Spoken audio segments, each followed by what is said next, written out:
যেই বেনারসি পরে তুমি স্বামীর ঘরে আসলে কোন দিন জানি আবার এহেরামের মতো সাদা কাফন জড়িয়ে তোমাকে ঘর থেকে বের করে নিয়ে যাবে। এই তো আমাদের জীবন।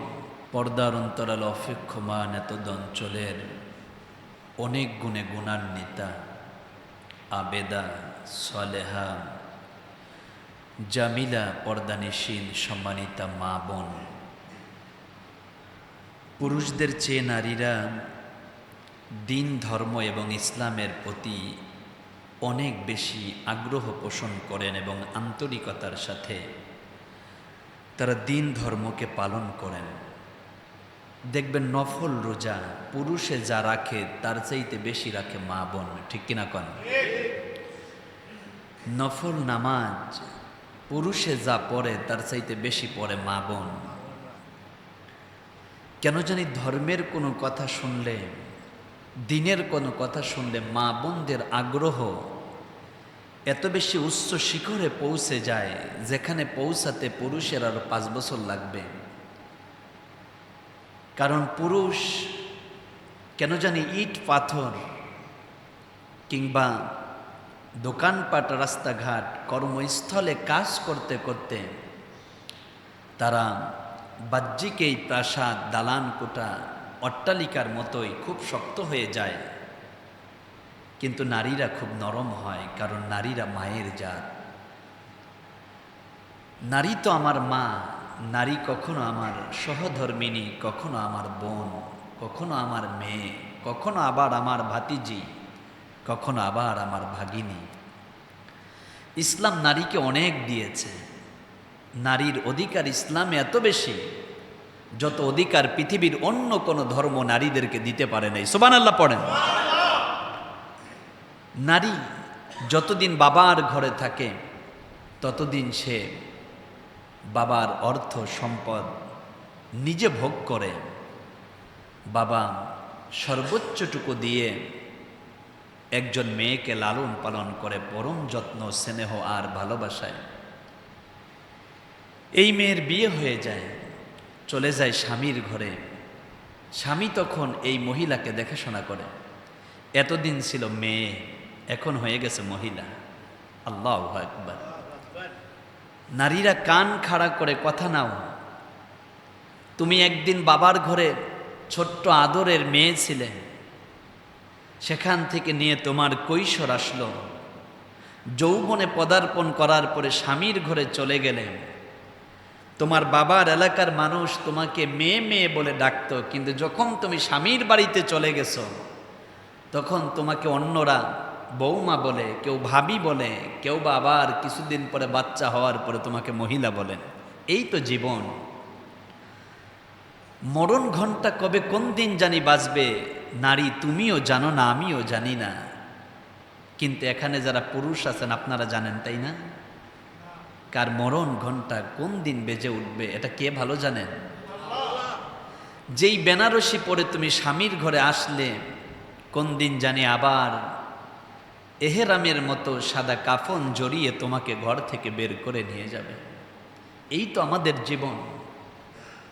আল্লাহ রাব্বুল আলামিন কোরআনের মধ্যে চমৎকার করে বলেছেন, অদ্দুহা ওয়াল্লাইলি ইযা সাজা।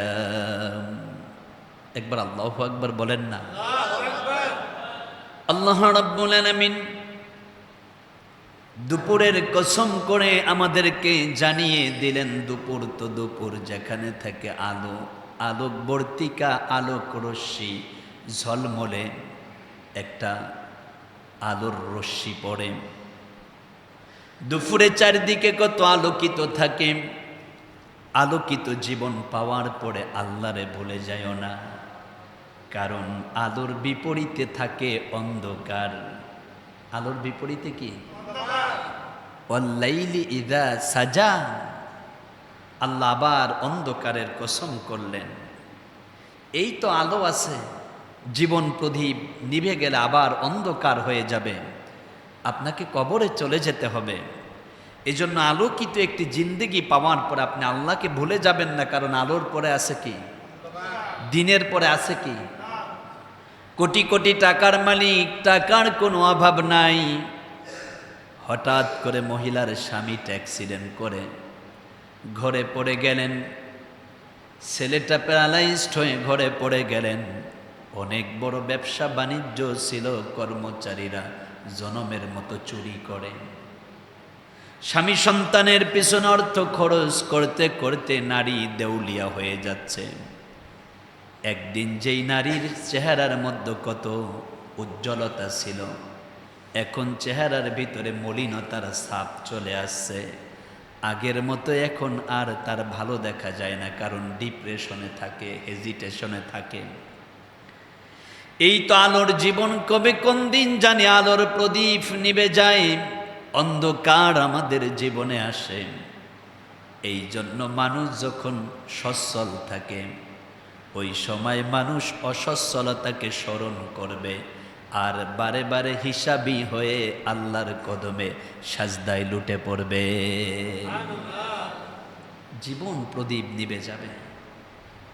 এজন্য আমার আপনার দায়িত্ব হল বেশি বেশি আল্লাহকে স্মরণ করা, আল্লাহর দিকে নিজেকে সপর্দ করে দেওয়া। কবি কবির ভাষায় খুব দারুণ করে আমাদেরকে জানালেন, আসলে মন হাসায়া মন যেতে হবে কাদায়া,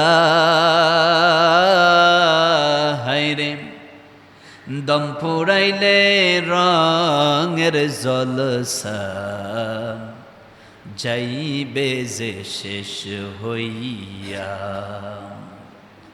কোন দিন জানি আমাদের জীবন নাটকের এই মঞ্চের নাট্যমঞ্চ ভেঙে যায়, ওই দিন আমাদেরকে চলে যেতে হবে কবর দেশে।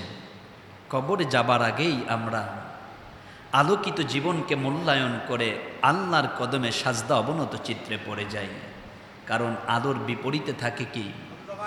অন্ধকার। দেখবেন কোটি কোটি টাকার মালিক, 4টা গার্মেন্টসের মালিক, আগুনে গার্মেন্টস গুলো পড়ে গিয়েছে কিংবা তার ব্যবসায় ধস নেমেছে। ওই মানুষটাই এখন যেই হাত দিয়ে মানুষকে দান করত, নিজের হাত দিয়ে পাঞ্জাবিটা গুছায়া গার্মেন্টসের সামনে দাঁড়ায়া বলে, আমার স্ত্রী ক্যান্সারে আক্রান্ত, 5টা গার্মেন্টস শেষ হয়ে গিয়েছে, খাবারের টাকা নাই, চিকিৎসার টাকা নাই, আমারে কিছু দাও। আল্লাহু আকবার! কি এক জীবন! এজন্য সর্বহালতে প্রশংসা করবেন কার? এই যে জুমার দিন, সফর মাসের 3য় জুমা, যে আল্লাহ রব্বুল আলামিন আমাদেরকে আগে ভাগে তার ঘরে আসার সুযোগ দিলেন, একবার কি অন্তর থেকে আবেগ ভালোবাসা দিয়ে বলা যাবে আলহামদুলিল্লাহ?